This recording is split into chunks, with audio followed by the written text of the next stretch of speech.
Adam here with Brooksaw Antiques. Today we have this 1936 Royal KHM vintage desktop typewriter. The KHM is K for key set, meaning that you could set the tab from the keyboard. H stands for heavy, big and heavy, and M stands for model, so it's a KH model. Up top is the adjustable paper guide. This helps you guide the page in straight. I'm going to line that up with the edge of the platen, which is this main roller that feeds the paper. And the margins are located behind this flip panel. I don't know if you can see them, but this is your left margin. You just push down this ball end, and I'm just going to set that like right on the edge of the platen, so I have good clearance about the length of a page. It's got a scale back here to tell you exactly what space you're on.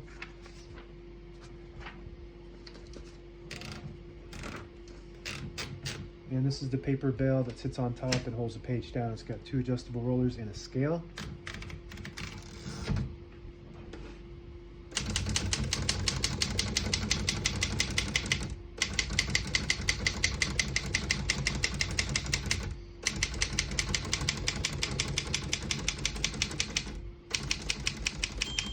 Once you hear the bell, you're at the end of the margin. You hit this line space, gets you back to the beginning, and skips 1, 2, or 3 spaces. Right now we have it on single, but if you want double, you just flip that switch forward there. It skips 2. One more, it skips 3. That works good. We're going to keep it on single for now and finish typing. As you can see, all the keys type nice and none of them skip or stick. I'll type a sentence in red on the next line and switch from black to red. There's a switch on the right side here. Flip that over. There's a red dot there to tell you you're going to print the bottom portion of the ribbon. When you have it in the middle, it prints the top portion of the ribbon, which is black. And with this little unlock thing, you can move it all the way to the right, which doesn't print any ink at all. It just leaves a stencil for copying purposes. It has that lock so you don't accidentally move that over. But we're going to print red for now.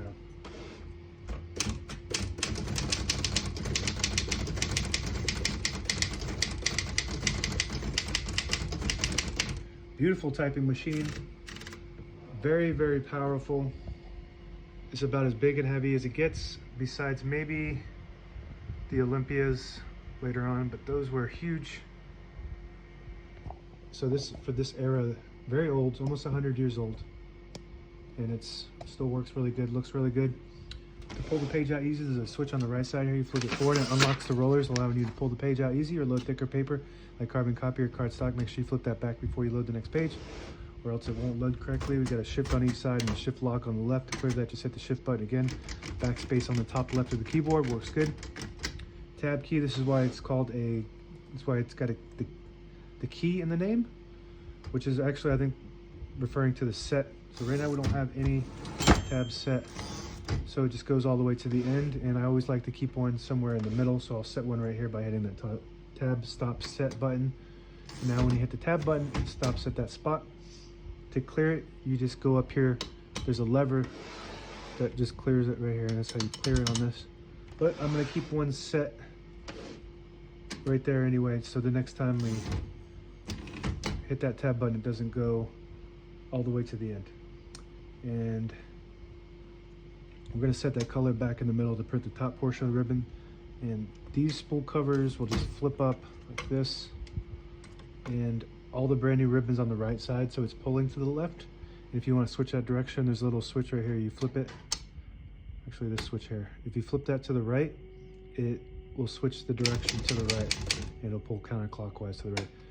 Flip it to the left, it pulls clockwise to the left, and that's the direction we want it to go.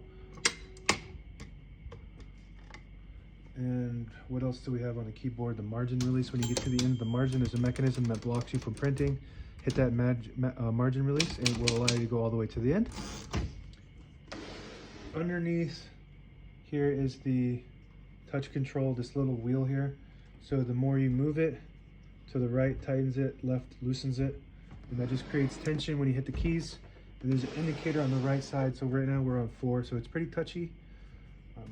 This keyboard is really easy to use. It's light, you barely have to hit the keys for them to print. Most typewriters of this age, you gotta kind of jam them down to get them to print. This one's nice and powerful with not a lot of effort, and you can get these things to go. These are your margins like I showed you in the beginning, and the carriage release is on the knob here. Very smooth carriage. This is a really nice model. I don't know how many of I haven't had one of these in a long time.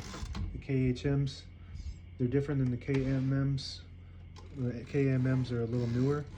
This is the carriage release on the left. But like this feels more like an original typewriter. It feels like a classic.